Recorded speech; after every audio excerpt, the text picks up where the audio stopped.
Good morning, children, and welcome to the online teaching session. Students, today we will be discussing with the second type of blood cell, that is WBC, also named as white blood cells or white blood corpuscles. Clear? Now, from the name it is clear, children, that is, it does not contain any pigment. Okay, and that's why it does not retain any specific color. Now, these white blood cells are nucleated.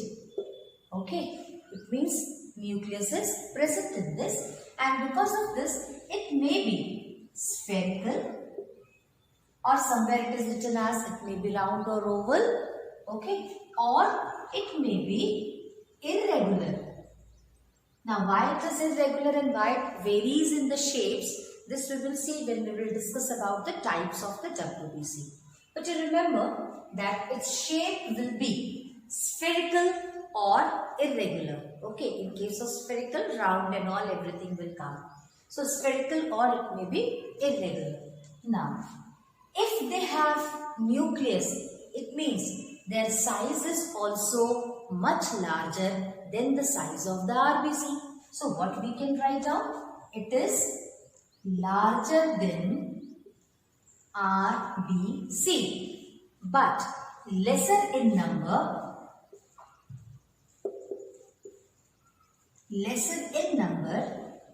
than RBC. Larger than RBC in case of size, but lesser in number than RBC in case of amount, that is quantity. Okay, quantity wise it is much lesser than the RBC. Now, if we see the amount of the WBC per ml of the blood, per milliliter of the blood, we can see that in 1 ml of blood, near about 5,000 to 9,000 WBC are present per ml of blood.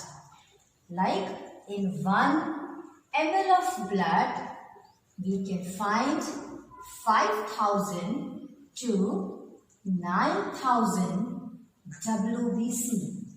And this number is much smaller, lesser than in comparison to the RBC, and that's why if we will see the ratio of the RBC and the WBC, then we can see the ratio is all around 601. If RBC is 600, then along with the 600 RBC, we'll find out only 1 WBC, and that's why the whole blood looks red, because the ratio of the RBC is much greater than the ratio of the WBC, and we all know that the RBC contains the pigment, okay, that is hemoglobin, and because of that only it is red in color, and that's why we see that our whole blood is red in color.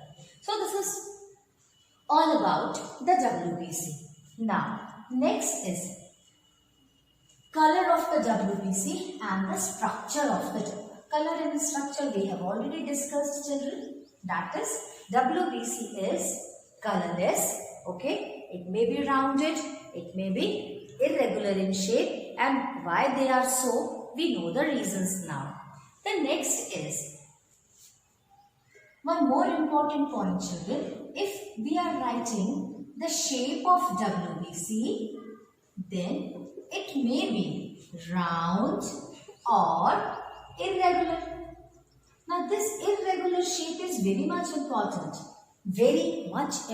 children, because the irregular shape of the WBC helps WBC to squeeze out from the blood capillaries and go to the target point. Suppose I am just giving you one example, or I am just telling you, suppose what happens, there comes one bacteria. Okay, there is one bacteria. Now let me draw the bacteria. Suppose this is one bacteria. As soon as the bacteria enters in the body, then our WBC, which are the soldiers of the body, they will become very activated to kill those bacteria. Now what will happen? The WBC will squeeze out from here because it is irregular in shape. So what it will do? It will change its shape. It will change its shape. It will squeeze out and come and it will kill this bacteria. Okay. So the process of squeezing out of the WBC through the blood capillaries is named as diaphysis. So this is the importance of irregular shape of the WBC. See children, once again, what I am telling you that the shape of this WBC is irregular. Because of this shape, what this WBC will do, this can come out through a very thin blood capillaries. Very easily, it will change the shape and then it will squeeze out. The method of squeezing out of WBC from these blood capillaries are called as diaphysis. Okay. So through the process of diaphysis, the WBC will come out. Now what is the purpose of coming out? They will come out in the situation when they will find that there are some infection found on the body surface. Then definitely they will come out and they will kill that infection and the process will be over. So this is called as the diaphysis. This is very much important term for you all. Now next is, what is the lifespan of the WBC? Lifespan of WBC. So it remains alive for 12 hours to 12 days. Clear? So this is the lifespan of the WBC. Next, again the question arises, where these WBCs are formed, because we know very well that RBCs are formed inside the bone marrow. They are formed inside the flat bones, breast bones, ribs bone, thigh bones. So for RBC it is clear, understood that where these RBCs are formed. But where these WBCs are formed, for them we have specially 3 places.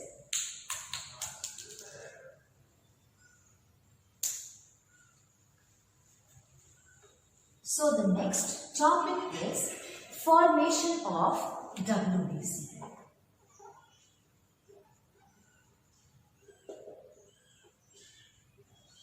Okay, and the process of formation of WBC is called as leukopoiesis. Okay, leukopoiesis, and the places where these WBCs can be formed are bone marrow, then lymph nodes, okay, thymus and spleen. So these are the places where we can find out this WBC to form. Okay, now next. Next is the types of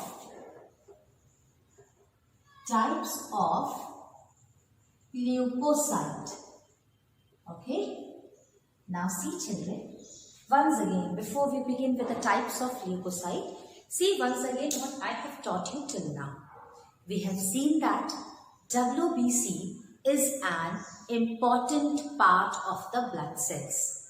Okay. This WBC is also called as an white blood corpuscles, or these cells are basically called as leukocytes. As if we have already studied in RBC, it is also called as erythrocytes. In the same way, WBCs are also named as leukocytes. So, these leukocyte cells are nucleated.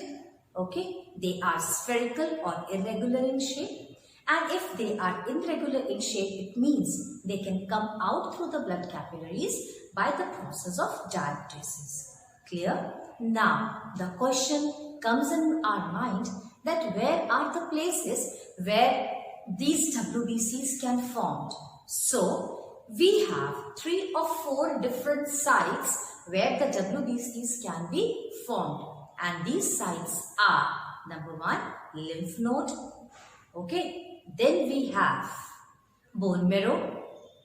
Okay. Then we have thymus and spleen. Now, when will we see the types of WBC? There we will see that what specific type is formed in which part of the body organ.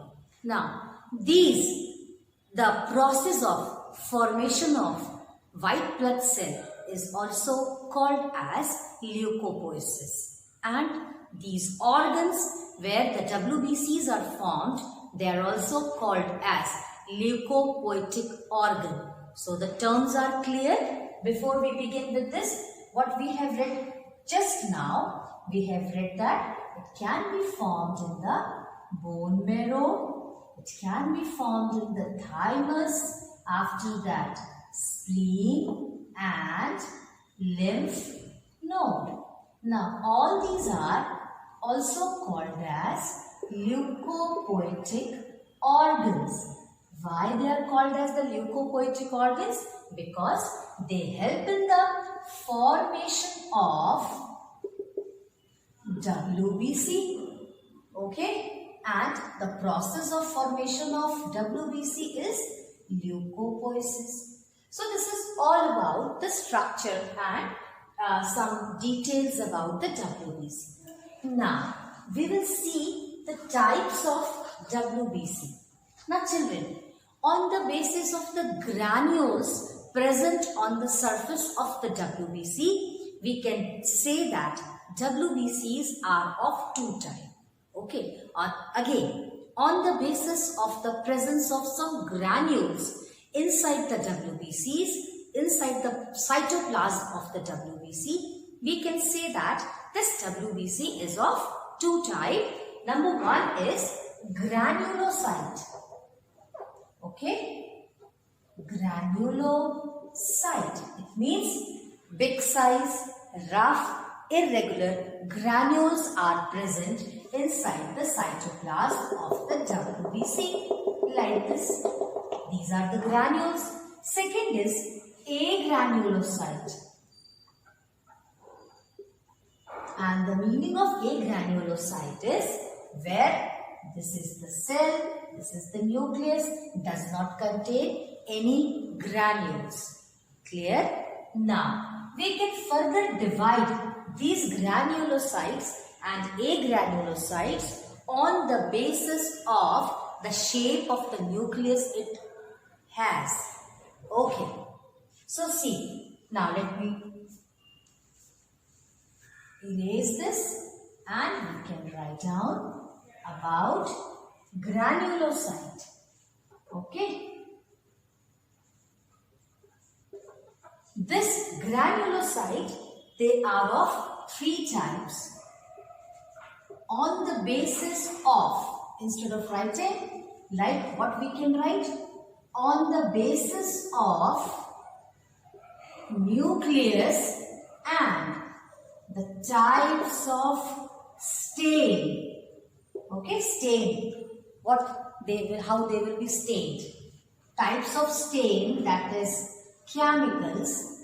There are 3 types of granulocyte, and these 3 types of granulocytes are acidophils,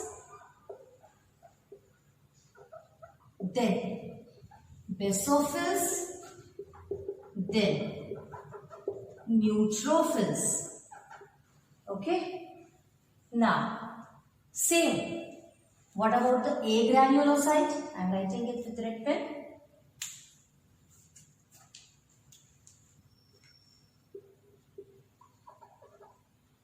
Agranulocyte.